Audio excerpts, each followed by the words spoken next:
Dans la tradition amérindienne, les 13 cycles lunaires présents dans une année s'incarnent en 13 mères originelles, porteuses d'enseignements et de sagesse. Ce soir, je vous partage le texte présentant la 3e lune de l'année, celle de Mars, la lune de celle qui pèse la vérité. Extrait du livre Les 13 mères originelles de Jamie Sams.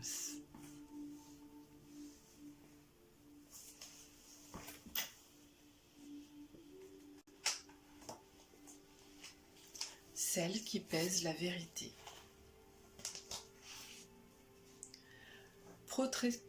Protectrice du doux, elle pèse la vérité pour que tous puissent y voir la loi divine, et elle recherche l'harmonie qui va rendre libre l'esprit.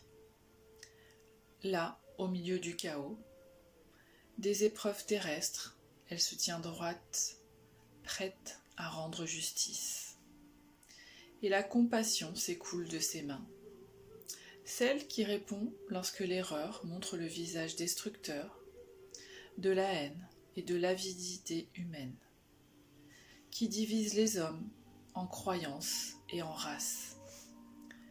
Gardienne des lois du grand mystère, dont nous cherchons à suivre les voies, puissions-nous accepter l'unicité des vérités que nous n'entendons endosser.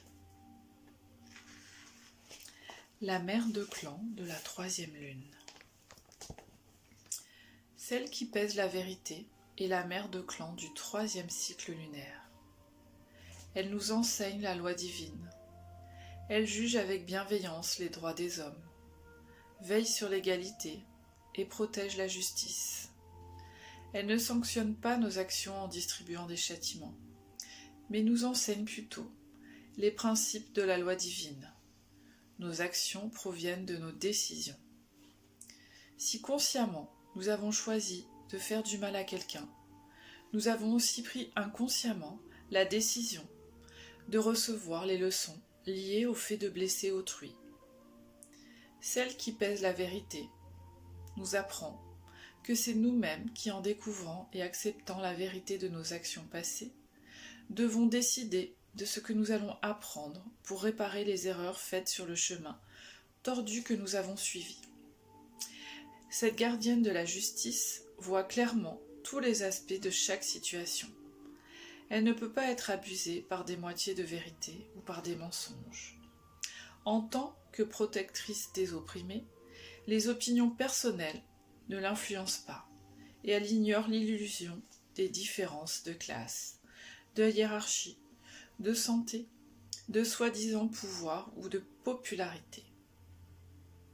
Elle veut que la justice et l'équité s'appliquent à toutes les formes de vie de la création. En observant l'évidence dans chaque situation, cette mère de clan neutralise toute idée d'importance de soi, ce sentiment qui maintient l'ego en disharmonie. Elle nous instruit en nous montrant sa propre humilité, qui nous permet de voir notre arrogance.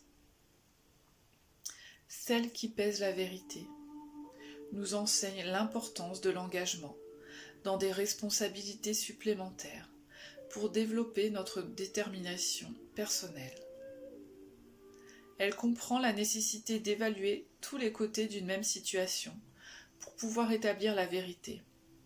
Nous pouvons considérer la détermination personnelle comme notre capacité à répondre à tous les aspects de la vie, à être responsable de tous nos dons et à accepter les vérités que nous rencontrons, même si nous n'aimons pas ce que nous découvrons. Destructrice du pouvoir du mensonge dans notre vie, elle nous montre que, lorsque nous sommes profondément décidés, c'est que nous acceptons la vérité de ce qui nous donne de la joie et que nous ne sommes plus embrouillés ou influencés parce que les autres veulent que nous soyons. Nous pouvons alors répondre au plus grand désir de notre cœur et trouver le bonheur à travers la détermination qui réside dans le sentiment de bien-être du soi. Le cycle lunaire de cette mère de clan tombe en mars. Il est en relation avec la couleur brune, le riche terreau de la terre-mère qui reflète cette couleur représente la connexion de la terre-mère à la loi divine.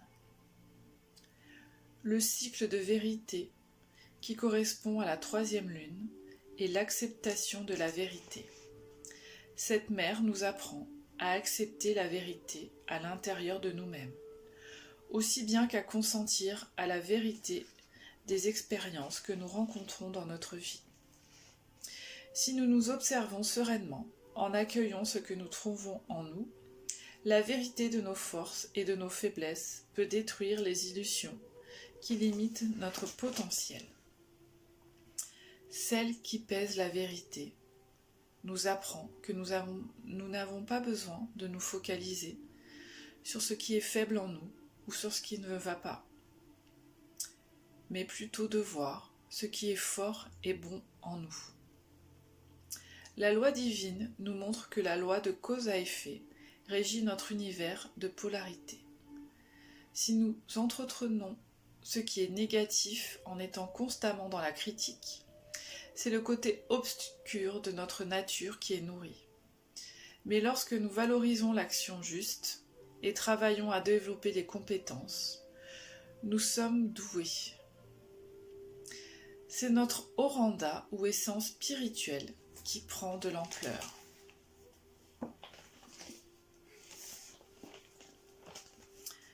Celle qui pèse la vérité, la gardienne de l'égalité et garante de la justice.